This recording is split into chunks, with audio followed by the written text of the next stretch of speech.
안녕하세요. 경선 중산초등학교 교사 김병국입니다. 이번 시간에는 학생을 학급에 배정하는 방법과 회원 가입이 어려운 아이들을 위해 선생님께서 학생 계정을 발급하는 방법을 알아볼 거고요. 학생 계정으로 로그인해서 강좌 보기, 평가 등을 진행하며 학생들은 학습에 들어갔을 때 어떻게 진행이 되는지 살펴보려고 합니다.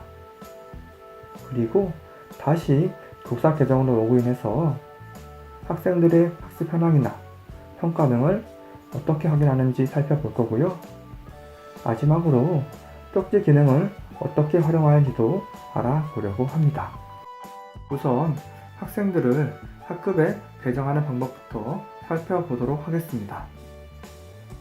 학생들을 학급에 배정하기 위해서는 우측 상단의 전체 메뉴, 나의 학급, 개설된 학급으로 들어가시거나 학급 목록에 더보기 버튼을 클릭합니다. 그러면 현재 선생님께서 개설하고 운영하고 있는 학급들이 쭉 나타나게 되는데요. 이 화면에서 학급, 학생 배정을 클릭합니다. 배정하고자 하는 학급을 선택하시고요. 학생을 검색해서 학급 배정을 하면 되는데요. 만약에 선생님께서 배정하고자 하는 학생이 소수이고 아이디나 닉네임을 알고 있다면 아이디 닉네임 검색을 통해서 학생들을 배정하시면 되고, 만약에 좀 다수의 학생을 배정해야 한다 라고 하시면 학교 학년, 학교급, 학년을 지정하신 다음에 검색어에 학급명을 입력해서 학생들을 검색해서 추가하면 됩니다. 저는 중3을 이렇게 입력하면 해당하는 중3 초등학생들이 쭉 나오게 되는데요.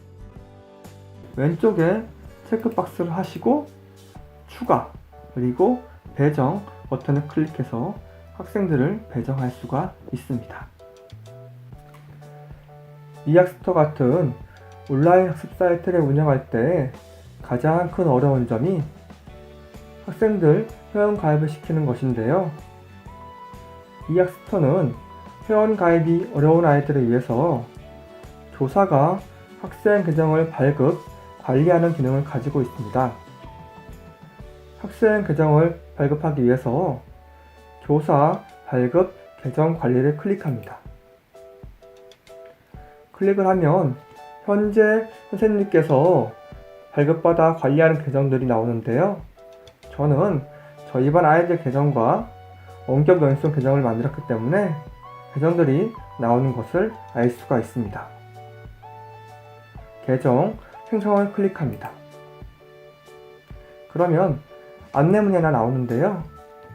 학생들 계정을 발급할 때 가장 주의해야 할 사항이 하나 있습니다. 바로 사전에 학생 보호자분께 개인정보 수집 이용 동의서를 받아야 된다는 것인데요. 이학스터에서 제공하는 개인정보 수집 이용 동의서를 다운받으셔서 반드시 동의서를 받아 놓으셔야 됩니다.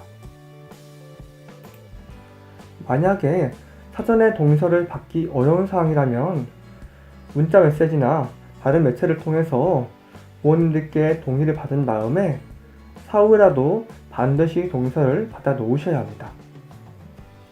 이런 절차를 거치셨다면 상위를 클릭해서 계정을 만들 수가 있는데요. 계정을 생성할 학급을 선택하고 학교급과 생성 아이디 개수를 입력한 다음에 계정을 생성을 할 수가 있습니다. 생성된 계정은 앞에 보시는 것처럼 아이디가 알파벳 C로 시작하는 아이디가 만들어지고요. 처음에는 알파 아이디와 닉네임 그리고 비밀번호가 모두 동일합니다. 그래서 학생들에게 배포하실 때 닉네임을 학생들의 이름으로 고친 다음에 배포를 해주시고, 학생들은 처음 로그인한 다음에 비밀번호를 반드시 수정을 해야 됩니다. 그리고 학생들이 계정을 사용하다 보면 가장 많이 들어온 질문이 바로 비밀번호를 잊어버렸다는 질문이잖아요. 그래서 비밀번호를 잊어버린 경우에는 아래에 있는 비밀번호 초기화 버튼을 통해서 학생들의 비밀번호를 가장 초기 형태로 아이디와 똑같이 되돌릴 수가 있습니다. 그리고 학급 운영이 끝나고 계정 사용이 끝났을 때는 계정 삭제를 통해서 계정을 삭제할 수도 있습니다.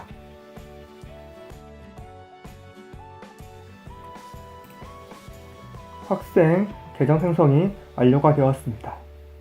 이제 생성한 학생 계정을 활용해서 학급에 들어가서 학생들이 강좌를 어떻게 보는지, 평가를 어떻게 진행하는지 한번 살펴보도록 하겠습니다. 교사 계정을 로그아웃을 하고요. 학생 계정으로 로그인을 하겠습니다. 학생 계정으로 로그인할 때는 발급 계정을 체크해 주시고요. 자, 로그인을 하겠습니다. 자, 가장 처음에 로그인 했을 때는 이렇게 비밀번호를 변경하는 화면이 나옵니다. 비밀번호를 변경해 주시고요. 이제 학급에 들어가서 학습을 진행해 보겠습니다. 우측에 학급 목록에 아이가 가입한 학급이 뜨는데요. 학급명을 클릭해서 학급으로 들어가면 이렇게 담임 선생님 성함, 이수기준, 학습기간, 학급 학기가 나오고 선생님께서 올려놓은 강좌나 평가가 나오는 것을 확인할 수가 있습니다. 주제 보기를 클릭해서 강좌를 한번 보겠습니다. 강좌는 지금 총 15개의 이학습터 강의가 올라와 있고요. 그리고 하나의 사용자 주제, 선생님께서 올려놓은 교사 콘텐츠가 등록이 되어 있습니다. 한번 강의를 클릭해서 강의를 보도록 하겠습니다. 동영상 재생을 클릭하면 강의가 재생이 됩니다. 선생님, 제가 수수께끼 하나 낼게요. 버스에 승객이 25명 타고 있었는데 다음 정류장에서 6명이 내렸고 그 다음 정류장에서 7명이 내렸다면 버스에 남아있는 사람은 몇 명일까요? 이렇게 학생이 강의를 보면 우측의 진도율이 점점 올라가게 됩니다. 그래서 어떤 주제에 내가 얼마나 진도율이 나왔는지 이런 것들을 확인할 수가 있고요. 자, 저희가 방금 영상을 한 20초 봤죠? 20초 보니까 진도율이 8% 올라가는 것이 보입니다. 그래서 학생이 본 영상의 양에 비례해서 진도율이 체크가 됩니다. 그러니까 단순히 클릭만 했을 때는 진도율이 오르지 않겠죠, 그렇죠? 영상을 다 봐야지만 진도율이 오르게 되어 있습니다. 그리고 각 주제에 선생님께서 보도자료를 등록하셨다면 보도자료를 클릭하면 선생님이 올린 보도자료를 확인할 수도 있습니다. 또 강의를 듣다 보면 만약에 모르는 것이 있을 수가 있잖아요. 그런 경우에는 해당 주제에 질문하기 버튼을 클릭하면 이렇게 선생님에게 강의에 대해서 질문을 할 수가 있습니다. 그래서 제목과 내용을 입력하고 보내기를 하면 선생님에게 해당 강의에 대해서 이렇게 질문하는 쪽지가 날아가게 됩니다. 그러면 교사는 그 쪽지를 확인하고 학생의 질문에 대해 적절한 피드백을 줄 수가 있는 거죠. 이번에는 교사가 등록한 사용자 주제를 보도록 하겠습니다. 사용자 주제는 지금 3가지의 콘텐츠가 올라가 있습니다. 수학 학습지와 수학 영상, 그리고 수학 유튜브가 올라와 있는데요. 수학 학습지 같은 경우는 클릭을 했을 때 이렇게 다운로드가 시작이 되며 바로 진도율이 올라가게 됩니다. 수학 영상 같은 경우는 제가 가지고 온 영상을 올렸는데 아무거나 이렇게 피노키오와 함께하는 안전한 미술 시간, 생활안전. 이학스터 콘텐츠와 마찬가지로 학생이 본 영상의 양에 비례해서 진도율이 올라가게 됩니다. 제가 약간 보니까 지금 1%가 올라갔죠.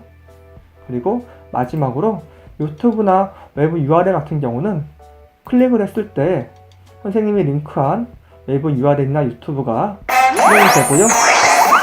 안녕. 유튜브를 실행하는 순간 진도율이 올라가게 되어 있습니다. 이런 식으로 이학스터가 가진 콘텐츠 외에도 교사가 올린 콘텐츠도 진도율이 기록이 되기 때문에 상당히 유용한 시스템을 가지고 있습니다. 이번에는 평가로 가보겠습니다. 다시 학급으로 들어가서 평가를 보면 지금 하나의 평가가 올라와 있는 것이 보입니다. 이 하나의 평가를 3번 풀 수 있는데요. 교사가 평가를 등록할 때 정한 응시 횟수에 따라서 학생들은 그 횟수만큼 평가를 볼 수가 있습니다. 문제 풀기 버튼을 클릭하면 시험지가 실행이 됩니다. 시험지는 이렇게 전체 문항을 볼 수도 있고 한 문항씩 볼 수도 있는데요. 한번 답을 입력해 보겠습니다. 답을 제가 마음대로 이렇게 입력을 해 보겠습니다. 답은 시험지에 바로 입력할 수도 있고 그리고 답반지에다가 입력을 할 수도 있습니다. 아이들의 시험 시간은 이렇게 응시 시간으로 기록이 되어 있고요. 모든 시험을 끝냈을 때는 시험 끝내기 버튼으로 시험지를 제출하면 됩니다. 그런데 만약 아이들이 시험 문제를 막 풀고 있는데 갑자기 컴퓨터가 멈추거나 꺼지는 경우도 발생을 하겠죠. 그런 경우에는 다시 실행해서 시험지를 풀 수도 있습니다. 그런데 이런 경우는 아까 봤던 시험 시간까지 기록되진 않더라고요. 다시 응시 시간이 새로 시작이 되게 됩니다. 그래서 모든 시험지를 다 끝냈을 때는 시험 끝내기 버튼을 클릭합니다. 답안이 제출된 후에는 다시 수정할 수가 없으니 신중하게 한번 문항을 검토해보고 답안을 제출을 하면 됩니다. 자, 답지가 제출되었습니다. 답지가 제출되면 이 문제 풀기 버튼이 바뀌는데요. 바로 오답 풀기 버튼으로 바뀝니다. 오답 풀기를 클릭하면 문항을 다시 보면서 틀린 문제를 풀 수가 있습니다. 학생 계정으로 강좌도 보았고 평가도 한번 풀어보았습니다. 이제 다시 교사 계정으로 로그인해서 학생들이 학습한 학습 현황과 평가를 받던 평가 정보가 어떤 식으로 기록되고 어떻게 보여지는지 한번 확인해 보도록 하겠습니다. 다시 교사 계정으로 로그인하였습니다. 이제 학생들의 학습 현황과 평가 정보를 어떻게 확인하는지 살펴보도록 하겠습니다. 학생들의 학습 현황과 평가 정보를 확인하기 위해서 우측 상단의 전체 메뉴에서 학급 관리, 학생 관리로 들어갑니다. 학생 관리에서 학급을 선택해 주시고요. 학급을 선택하면 아이들의 명단이 쭉 뜨고 그리고 여러가지 정보가 나오는데요. 우선 가장 우측에 보면 오늘의 출석률이 보입니다. 오늘 총 학생 중에 몇 명이 출석했는지 볼 수가 있고요. 자세히 보기 버튼을 통해서 날짜별로 출석 현황을 체크할 수가 있습니다. 만약 온라인 계약을 해서 온라인 학급을 운영한다면 학생들의 출석 체크는 이런 식으로 할 수가 있는 부분입니다. 돌아가서 이제 학생 개개인의 학습 현황을 살펴보도록 하겠습니다. 아까 제가 학습했던 아이디가 가장 첫 번째로 있는데요. 이 학생이 학습 횟수는 몇 회인지, 학습 시간은 몇 분인지, 최근 학습일은 언제인지, 그리고 주제별 현황 보기를 통해서 각 주제별로 강의를 얼마나 들었는지를 확인할 수가 있습니다. 각 주제별 진도를 나오다 보니까 아이들이 확실하게 공부를 했는지 안 했는지를 확인할 수가 있겠죠. 다음은 평가 정보입니다. 평가 정보를 클릭하면 학생이 본 시험의 성적이 나오는데요. 자, 아까 제가 풀었던 학생의 시험 성적을 보면 지금 제가 맞은 게 없다 보니까 점수가 0점이 되어 있죠. 자, 보기를 클릭하면 문항과 학생이 쓴 오답을 볼 수가 있습니다. 그리고 아래쪽에 문항별로 첨삭 지도가 있어서 학생이 틀린 문항을 보고 교사가 첨삭 지도를 할 수 있는 기능을 가지고 있습니다.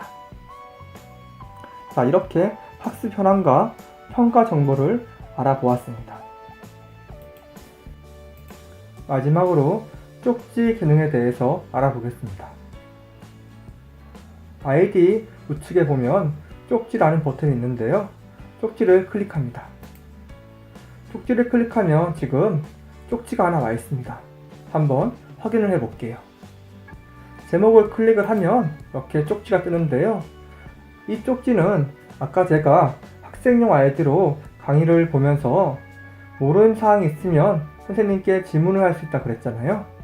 이런 식으로 질문을 하면 학급명과 강좌, 주제가 기록된 쪽지가 날라오기 때문에 선생님은 이 쪽지를 보고 이 아이가 어떤 주제에서 어려움이 있는지를 쉽게 파악하고 답장을 통해서 아이에게 피드백을 줄 수가 있습니다. 그리고 쪽지를 쓰기 위해서는 쪽지 쓰기 버튼을 클릭합니다. 받는 사람에서 사용자 찾기를 클릭하면 학급과 닉네임을 지정할 수가 있는데 학급에서 내가 쪽지를 보내고자 하는 학급을 선택하고 검색을 누르면 그 학급에 소속된 모든 아이들이 나타나게 됩니다. 이 중에서 모든 아이들에게 쪽지를 보낼 거면 가장 위 체크박스에 체크를 표시하고 쪽지를 작성하면 되고요. 개별로 쪽지를 보내고자 한다면 아이의 닉네임 옆에 이렇게 체크박스를 한 다음에 쪽지를 발송을 하면 됩니다. 이것으로 이 학습터의 기본적인 기능들에 대해서 알아보았습니다. 제가 소개해드린 기능들 외에도 다른 세부적인 기능들이 더 있으니 좀 더 많은 기능을 알고 싶으신 분들은 연수에 첨부해드린 이 학습터 매뉴얼의 주소에 따라 들어가 보면 좀 더 자세한 내용들이 담겨 있으니 참고하시기 바랍니다. 그럼 이것으로 연수를 마치도록 하겠습니다. 감사합니다.